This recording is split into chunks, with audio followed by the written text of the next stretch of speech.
मेरा पापा मारेगा मुझे। उसे किसने भेजा पढ़ाने को? आया वो पढ़ेगा मौलवा। जा फत्तू पे चढ़ जा, उसे फत्तू बुला बुला के जा। बे यार अभी तो मूड समझा था पतंग उड़ाने का। बे यार हमारा पापा भी ना कुछ नहीं, वैसे एक बात है, पर पापा ने मौज बांध रखी है। हर रोजाना नई पैंट, नई टी शर्ट, नई जैकेट, नया चश्मा, वैसे मौज बांध रखी है पापा ने। भाई हाफिज जी, पत्तू ने हमारा पापा बुला रहा। बेटा आपको सलाम करना नहीं आता है? सलाम तो मेरे चाचा का नाम है जी, वो तो हर रोज नाम है हमारे घर में। अभी हुक्का भर दो, अभी आलेगा हुक्का पीने। तुम कह रहे सलाम नहीं आता, उसका तो रोजाना काम हो रहा। उसने तो हमारा भेड़ा वारा कर दिया, हमारे पापा की सारी चुल्म तोड़ दी उसने, एक भी नहीं छोटी। तुम कह रहे सलाम नहीं आता, क्यों ना आता सलाम? चलिए आप अपने दादाजी को ही भेज दीजिए, उन्हीं से बात होगी। फतेह अली अभी नहीं जाएगा।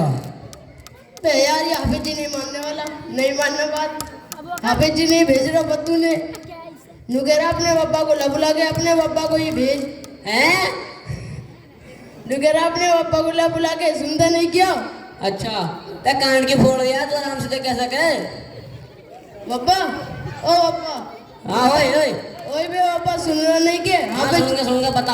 हाफिज जी नहीं भेज रहा पत्तू ने। चल हम चल ले, देखेंगे कैसे नहीं भेजते भाई लौंडे वाले लड्डू। कहाँ हो बच्ची बता? ये बेटा ये हाफिज जी। बा बच्ची तूने वहाँ लौंडे क्यों नहीं भेजा भाई? अतने महल्ले साल लड्डू को बिगाड़ दिए, अतने सबकी जिंदगी सड़ाई दी। और तू ही बता, तू नहीं हमारे फत्तू खाना के बच्चों क्यों नहीं भेजा? अरे खड़ा फत्तू, आएंगे घर को चल। फतेह अली बेटा आपके दादाजी आए हैं, पानी पिलाइए। इधर दे पानी को, मैं नहीं पी रहा, रख दे। अस्सलामु अलैकुम व रहमतुल्लाहि व बरकातुहू। खैरियत से है दादाजी? क्या बात इतना गुस्सा क्यों हो रहे हो? खैरियत तो है, बताइए तो सही।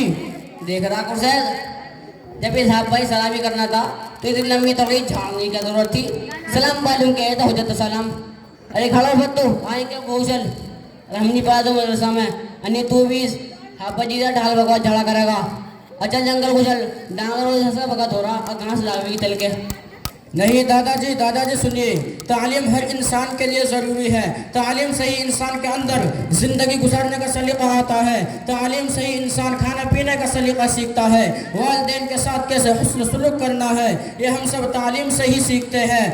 बड़ों के साथ कैसे पेश आना है, छोटों के साथ कैसे पेश आना है, ये हम सब तालीम से ही सीखते हैं। तालीम हर इंसान के लिए ज़रूरी है दादाजी। अरे मैं नहीं आने का, तेरी न्यू जुगनेट की बातों में बिल्कुल नहीं आने का।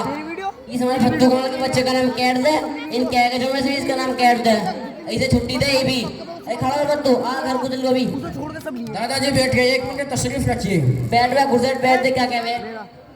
दादाजी मैं ये कहना चाह रहा हूँ, आपने कहा कि बस मौलवी साहब तो ऐसे ही होते हैं, उनको कमाना खाने की फिक्र नहीं है और मौलवी साहब दूसरे की जिंदगी खराब करते हैं। मौलवी साहब किसी की जिंदगी खराब नहीं करते। दादाजी ऐसी बात नहीं है, मौलवी साहब किसी की जिंदगी खराब नहीं करते। रहा कमाना खाने का सलीका, रिज़्क़ का ताल्लुक़ किस्मत से है, अक़ल से नहीं है। अल्लाह रब्बुल इज़्ज़त ने हर एक इंसान की रोज़ी मुतय्यन कर दी है और वो उसे मिलकर रहेगी। अगर रिज़्क़ का ताल्लुक़ अक़ल से होता तो ये जितने भी बेवकूफ़ लोग हैं वो भूखे मर जाते, लेकिन ऐसी बात नहीं है दादाजी। आपने शायद किसी मौलवी साहब की तकरीर नहीं सुनी है। हैं?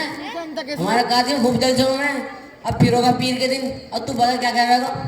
दादाजी बस मैं तो इतना कहना चाह रहा हूँ कि अल्लाह तबारक व तआला ने कुरान पाक में फरमाया, वमा मिन दाब्बतिन फिल अर्ज़ि इल्ला अलल्लाहि रिज़्क़ुहा, कि अल्लाह रब्बुल इज़्ज़त ने जितने भी दुनिया के अंदर जानदार हैं उन सब की रोज़ी का ज़िम्मा अपने क़ब्ज़े कुदरत के अंदर रखता है। दादाजी आप ही बताइए, अगर कोई दुनिया का बादशाह किसी के रिज़्क़ का ज़िम्मा ले लेता है तो उसको ऐसे नहीं छोड़ देता, बल्कि उसकी फ़िक्र करता है, उसको भूखा नहीं रहने देता। और हमारा ज़िम्मा तो उस अहकमुल हाकिमीन ने ले रखा है जो मालिकों का मालिक है, बादशाहों का बादशाह है, तो मालिक कैसे भूखा रख सकता है? आप ही बताइए दादाजी। अरे हाँ बच्ची, अब क्या तुम्हें जॉब करने की मैं बताई थी, ऐसे हमारे फत्तू खान के बच्चों को जावे जावे बस वैसे ही बगल को धक्के दे रहा।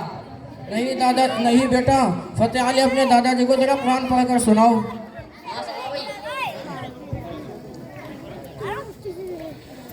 अऊज़ु बिल्लाहि मिनश शैतानिर रजीम।